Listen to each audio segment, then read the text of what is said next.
दोस्तों, आज मैं आपको जो कहानी सुनाने जा रही हूँ, ये कहानी है अमीर गरीब बहनों की। तो चलिए दोस्तों, देखते हैं आज की ये कहानी। नीलम और पूनम दोनों बहनें थीं, लेकिन शादी दोनों की काफी अलग होती है। जहाँ नीलम अमीर तो वहीं पूनम गरीब घर की बहू बनती है। हाय पूनम, क्या कर रही हो? कुछ नहीं दीदी, बस खाना बना रही हूँ। आप सुनाओ? मैं तो बस कमरे में बैठी बैठी कॉफी पी रही थी। सर्दी बहुत है ना। कैसी बात कर रही हो दीदी? शहर तो एक ही है हम दोनों का। गर्मी के मारे मेरे पसीने छूटे जा रहे हैं।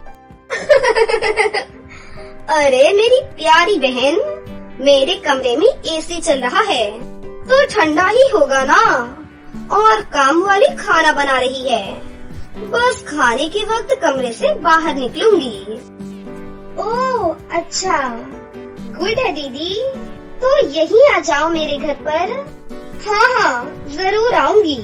ठीक है दीदी, अब आराम से बात करते हैं, ओके? उसके बाद पूनम फोन रख देती है कि सामने उसकी सास खड़ी होती है।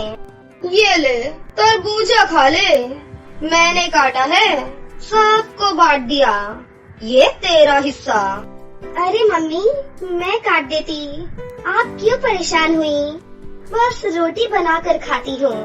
सास पूनम का हाथ पकड़कर उसे पंखे के पास ले जाती है, जहाँ पहले से ही उसकी नंद और देवर बैठे होते हैं। भाभी, आओ लूडो खेलते हैं। ये तो हार रही है, आप आ जाओ। अरे मैं तो रोटी बना रही थी, माँ ले आई खरबूजा खाने के लिए। अब आप भैया लूडो खिला रही हो, खाना बनाना है। कोई बात नहीं भाभी, रोटी मैं बना लेती हूँ। पूनम का हंसता खेलता परिवार था। सब एक दूसरे की मदद करते। रोज सुबह शाम पूरा परिवार साथ ही बैठता।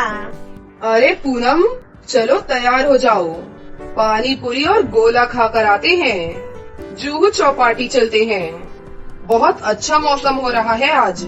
पूनम भी जल्दी से तैयार हो जाती है और दोनों घूमने के लिए चले जाती हैं। कि तभी नीलम का फोन पूनम के पास आता है। हेलो, क्या कर रही हो पूनम?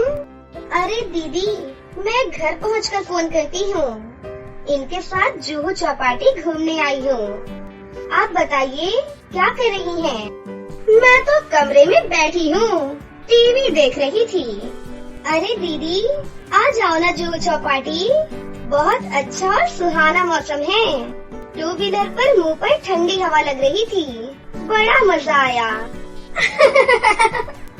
अरे नहीं, टू व्हीलर है, कहाँ हम लोगों के घर, जानती तो हो तुम। खैर तुम आ जाओ ना कल मेरे घर पर। बताती हूँ दीदी, माँ जी से पूछ कर आती हूँ।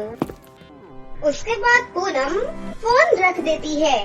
तुम्हें लगता होगा ना कि काश तुम भी नीलम दीदी की तरह पैसे वाले घर में शादी करती। तो मैं कौन से गरीब घर से हूँ? खा रही हूँ, पी रही हूँ, अच्छा पहन रही हूँ, घूम रही हूँ, फिर क्या? खैर पूरी पैक करवा लो घर में सबके लिए। अगले दिन नीलम घर पर। चलिए ना, शाम को पूनम के घर चलते हैं, बहुत दिनों से बुला रही है बेचारी। अरे मेरे पास बिल्कुल भी टाइम नहीं है, रात को मेरी एक पार्टी है, बिजनेस से रिलेटेड। तुम ड्राइवर के साथ चली जाओ ना। नहीं, अच्छा नहीं लगता। शादी के बाद पति के बिना बीवी कहीं जाती अच्छी नहीं लगती। कैसी मिडिल क्लास वाली बातें कर रही हो? माँ को देखो, कितनी सोशल लाइफ एंजॉय करती है वो। मैं नहीं जा सकता। अच्छा, शाम को कहीं बाहर चले? आजकल मौसम बहुत अच्छा होता है। यार अभी तो बताया पार्टी है, वो भी ताज में। तुमको चलना है तो बताओ। नहीं, ताज का मन नहीं है। चलिए ठीक है। फिर उसका पति ऑफिस चला जाता है। नीलम घर पर सारा दिन या तो टीवी देखती या फिर मोबाइल। नीलम सोचती है कि घर वालों के साथ जाकर थोड़ा बैठे। हाय बेटा, कोई काम था? मेरे कमरे में कैसे आज? कुछ नहीं माँ, बस मन नहीं कर रहा था तो। ओह, तो ये कैरम खेलोगी? हम लोग ऑनलाइन खेल रहे हैं। आप अपने कमरे में जाओ, मैं लिंक सेंड कर देती हूँ। नीलम समझ जाती है कि सास उसे जाने को बोल रही है, इसलिए नीलम वहाँ से चली जाती है। थोड़ी देर वो मोबाइल में कैरम खेलती है और फिर कुछ सोचकर खड़ी हो जाती है। नीलम घर से बाहर आती है और ड्राइवर को पूनम के घर जाने के लिए कहती है, मुझे मेरी बहन के घर ले चलो। जी मैडम जी। और रास्ते में कोई मिठाई की दुकान मिले तो रोक देना। नीलम मिठाई की दुकान में जाती है और एक से बढ़कर एक मिठाई खरीदती है। वो अपनी बहन के घर जाती है, जहाँ सारा परिवार एक साथ बैठा होता है। अरे नीलम बेटा, आओ आओ, बाहर क्यों खड़ी हो? नमस्ते आंटी जी, पूनम कहाँ पर है? पूनम अभी तो यही थी। पता नहीं। देखना विजय, भाभी कहाँ पर है? माँ, भाभी शायद आपने जो कपड़े दिए थे वो रखने अपने कमरे में गई हैं। मैं बुला कर लाता हूँ। अरे नहीं नहीं, मैं कमरे में ही चली जाती हूँ। नीलम पूनम के कमरे में जाती है, जहाँ वो बालकनी में पड़ोसियों से बातें कर रही थी। तभी, अरे दीदी, कैसे आना हुआ? आओ आओ, चलो ड्राइंग रूम में बैठते हैं। नहीं नहीं, क्या सबको परेशान करना, कमरे में ही बैठते हैं ना। कैसे बातें कर रही हो दीदी? आप आई हो तो सभी आपसे मिलना चाहते हैं। चलो ना। पूनम और नीलम सबके पास जाती हैं, जहाँ पूनम की सास चाय और नाश्ता बनाकर लेकर आती हैं। अरे आंटी जी, आप क्यों बना रही हैं? वो इसलिए कि हम साथ बैठ सके। माँ, अब आप बैठ जाइए। पूनम के घर का माहौल नीलम को कुछ अलग सा ही लगता है। कितना वक्त हो गया इस तरह का खाना नहीं खाया था। कितना स्वाद है इस खाने में। इस तरह का खाना तो हम लोगों के घर रोज ही बनता है। अच्छा, खाने में क्या खाओगी दीदी? अरे इसे वो खिलाओ ना जो गांव वाली बुआ सिखा कर गई थी। हाँ हाँ, मैं अभी बनाती हूँ। पूनम की नंद और देवर भी नीलम के साथ बात करने में लग जाती हैं। दोपहर होते ही सारा घर जमीन पर चटाई बिछाकर खाना खाता है, अंताक्षरी खेलता है और खूब गप्पे लगाता है। नीलम जब वापस घर को जा रही होती है तो पूनम की सास उसे पैसे देते हुए कहती है, बेटा, पहली बार बहन के घर आई हो। वैसे तो हम लोग तुम्हारे जितने अमीर तो नहीं हैं, लेकिन मैं बड़ी हूँ। ये छोटी सी भेंट रख लो। पता होता कि तुम आने वाली हो तो कोई साड़ी खरीद कर रखती तुम्हारे लिए।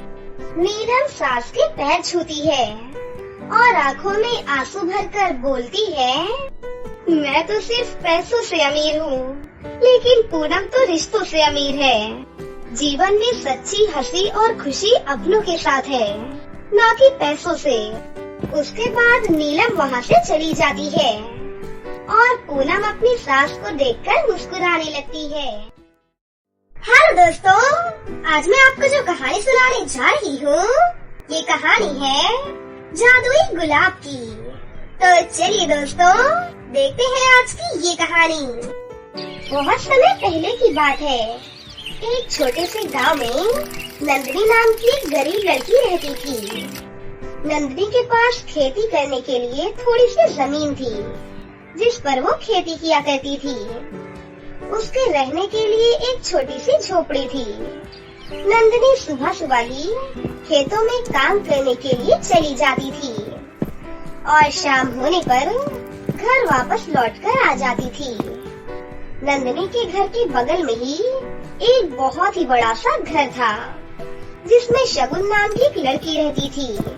शगुन नंदिनी की बड़ी बहन थी, लेकिन शगुन नंदिनी से बहुत नफरत करती थी। एक दिन की बात है, उस गांव में एक गरीब औरत घूमते हुए आती है। और शगुन के घर के पास आकर रुक जाती है। हे भली लड़की, तुम मुझे भिक्षा दे दो। मैं बहुत दूर से आ रही हूँ बेटी। देश में सब कुछ बदल जाएगा, लेकिन इनका ये भीख मांगना नहीं छूटेगा। अरे जाओ जाओ, मेरे पास कुछ भी नहीं है खाना वाना। चल निकल यहाँ से। मैं बहुत दूर से यात्रा करके आ रही हूँ, मुझे बहुत तेज भूख लगी है। तुम मुझे कुछ खाने को दे दो। तुम गुस्सा क्यों करती हो बेटी? गुस्सा नहीं करूँ तो और क्या करूँ? पहले से ही मेरा व्यापार घाटे में चल रहा है, ऊपर से तुम यहाँ आकर मुझे और गुस्सा दिला रही हो। यहाँ से तुम अभी के अभी चली जाओ। शगुन उस गरीब औरत को डांट कर अपने घर से भगा देती है।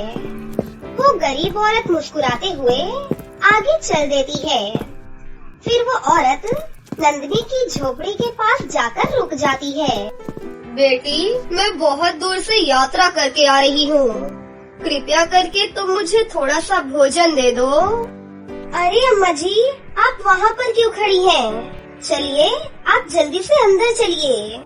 नंदिनी उस गरीब औरत को बहुत ही सम्मान के साथ अपने घर के अंदर ले जाती है। वो गरीब औरत नंदिनी की झोपड़ी को देखकर कहती है, हे भली लड़की, तुम मुझे इतने प्रेम से अंदर लेकर आई हो। क्या तुम मुझे पहले से ही जानती हो? अरे अम्मा जी, क्या हम जिन्हें जानते हैं हमें सिर्फ उन्हीं का सम्मान करना चाहिए। अम्मा जी, आप इतनी दूर से यात्रा करके आ रही हैं और आपको भूख भी लगी है। ये तो मेरा सौभाग्य है कि मैं आपकी मदद कर सकती हूँ। ऐसा बोलकर नंदिनी खुशी खुशी उस गरीब औरत के लिए भोजन लाने चली जाती है। वो गरीब औरत नंदिनी की सेवा से बहुत खुश हो जाती है। खाना खाने के बाद जाते समय वो गरीब औरत नंदिनी से कहती है, बेटा, तुम बहुत ही गरीबी में जी रही हो, लेकिन तुम्हारा दिल बहुत ही अच्छा है। तुम मुझसे कुछ भी मांग सकती हो, मैं खुश होकर तुम्हें वो चीज दे दूंगी। अरे अम्मा जी, मुझे कुछ भी नहीं चाहिए। मैंने आपकी सेवा की, यही मेरे लिए बहुत ही सौभाग्य की बात है। बेटा, मैं तुम्हारी ईमानदारी से बहुत खुश हुई। मैं तुम्हें अपनी इच्छा से कुछ देना चाहती हूँ, तुम ना मत कहना। ये लो जादुई गुलाब। तुम्हें जिस भी चीज की जरूरत हो, आंखें बंद करके उस चीज को इस जादुई गुलाब से मांग लेना और तुम्हें वो चीज मिल जाएगी। इतना बोलकर वो गरीब औरत नंदिनी को आशीर्वाद देकर वहाँ से चली जाती है। ऐसे ही कुछ दिन बीत जाते हैं और नंदिनी उस गरीब औरत के दिए हुए जादुई गुलाब का कोई भी प्रयोग नहीं करती है। कई महीने बीत जाते हैं। एक दिन नंदिनी के पास खाने के लिए कुछ भी नहीं बचा था। भूख से परेशान होकर नंदिनी अपनी बड़ी बहन शगुन के पास मदद मांगने के लिए चली जाती है। दीदी, मेरे दिन बहुत ही गरीबी में गुजर रहे हैं। मेरे पास खाने के लिए कुछ भी नहीं है। कृपया करके आप मुझे कुछ अनाज दे दो। जैसे ही मेरी फसल कटेगी, मैं आपका अनाज आपको लौटा दूंगी। मैं आपसे वादा करती हूँ। माफ करना बहन, लेकिन मैं तुम्हें अपना चावल नहीं दे सकती हूँ। मुझे शक है कि तुम मेरा चावल मुझे लौटा नहीं पाओगी। गलत मत समझना मेरी बहन, लेकिन मैं तुम्हारी मदद नहीं कर सकती हूँ। नंदिनी अपनी बहन से कुछ भी नहीं कह पाती है और उदास होकर अपने घर वापस लौट आती है।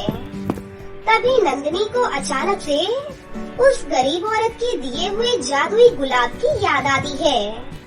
तब नंदिनी उस गुलाब से कहती है, हे जादुई गुलाब, आज मैं बहुत ही भूखी हूँ। कृपया करके तुम मुझे कुछ खाने को दे दो। नंदिनी के इतना कहते ही उसके सामने बहुत ही स्वादिष्ट खाने प्रकट हो जाती हैं। अपने सामने इतना सुंदर भोजन देखकर नंदिनी बहुत खुश हो जाती है। अब नंदिनी को जिस भी चीज की जरूरत होती थी, नंदिनी आंखें बंद करके उस जादुई गुलाब से वो चीज मांग लेती थी। अब नंदिनी बहुत ही अमीर हो गई थी। जब शगुन नंदिनी को इतना अमीर देखती है, तब वो उसके घर जाकर उससे कहती है, अरे बहन नंदिनी, तुम इतनी अमीर कैसे हो गई? क्या तुम कोई जादुई मंत्र जानती हो क्या? अरे दीदी, आप ये कैसी बातें पूछ रही हो? कल तक तो तुम बहुत ही गरीब थी, अचानक इतनी अमीर कैसे हो गई? ये सब उन गरीब अम्मा जी के जादुई गुलाब के कारण हुआ है। एक दिन की बात है, अम्मा जी मेरे घर आई थी और उन्होंने मुझे खाना खिलाने के लिए कहा था।